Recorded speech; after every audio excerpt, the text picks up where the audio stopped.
Hey everyone, and welcome back for another episode of TWH. We have some really great stories this week, and if you hang around, you might just be one step closer to visiting the moon. Find out this and more coming up on That Was History.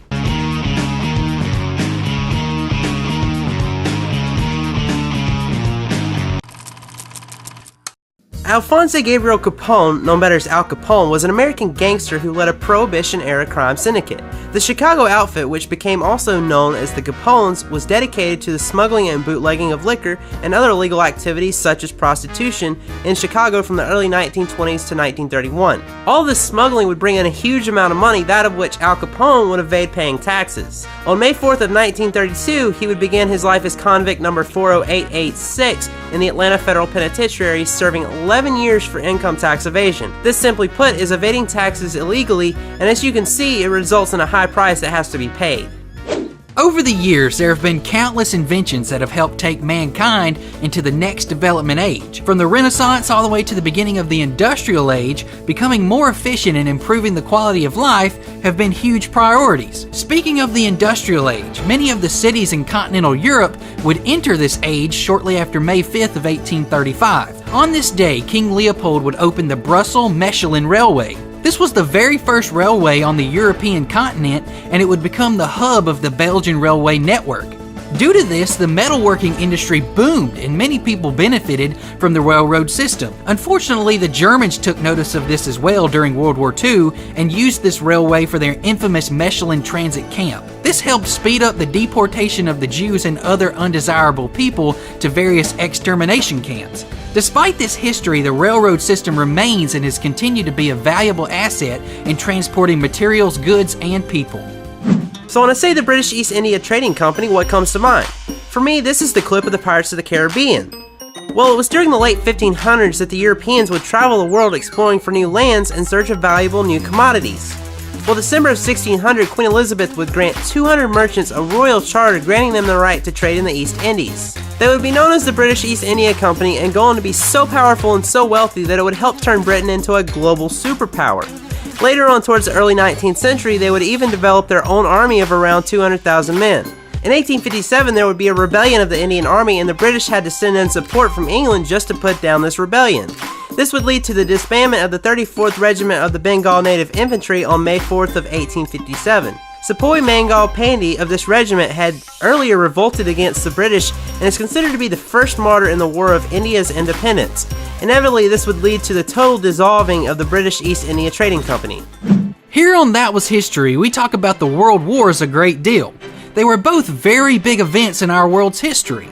The majority of the time, though, these stories we get to tell about are very saddening and tragic. However, May 7th of 1945 was probably one of the best days in World War II. This was the day that Germany signed an unconditional surrender at Reims in France. This would bring the 6 years of war in Europe to an end. Interestingly enough, the Soviet Union did not agree with the surrender because they claimed the Soviet representative in Reims did not have the authority to sign the document. The Soviets argued that the surrender should be arranged as a unique, singular historical event. They also believed that it should not be held on liberated territory that had been victimized by the Germans, but at the seat of the government from which that German aggression originated. Therefore, a second act of military surrender was signed on May 8th in Berlin, headed by the Soviet military administration. So you see old buildings and old plans as you're driving down the road, but would you ever think that any of those would be turned into an art gallery? Well, the former power station on Bankside in London would be converted into what is now known as the Tate Modern. This building was debated over about being torn down, and applications came in as to what this building might be used for, but they were all turned down.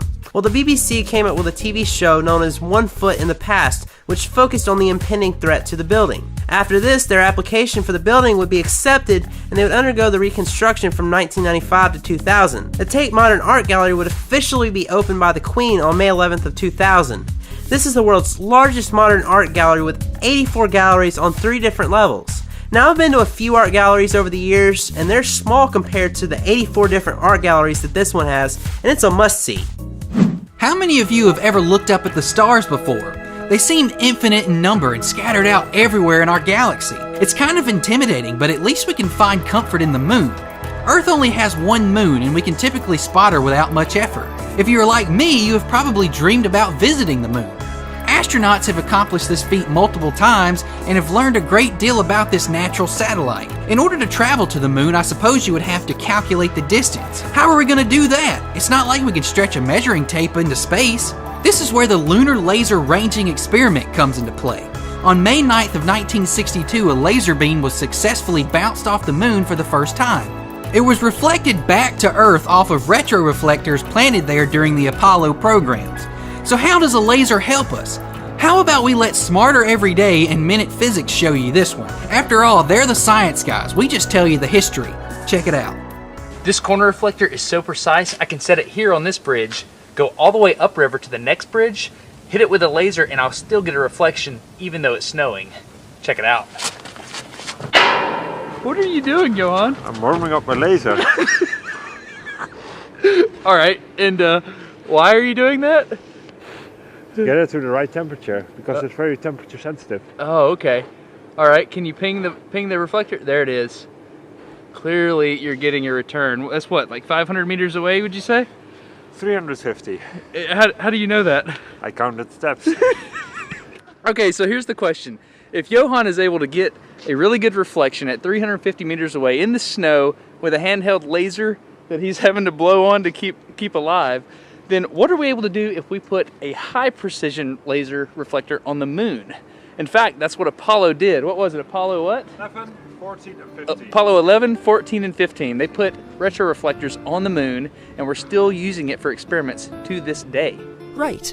Experiments like monitoring the distance to the moon. If you count how long it takes a photon to get to the moon and back, you can just multiply by the speed of light, divide by 2, and figure out the distance to the moon, within centimeters. Exactly, Henry. So if you shoot the moon with a laser, 2.56 seconds later, we divide by 2, 1.28 light seconds to the moon. So if you do the math, that ends up to about this far from the Earth.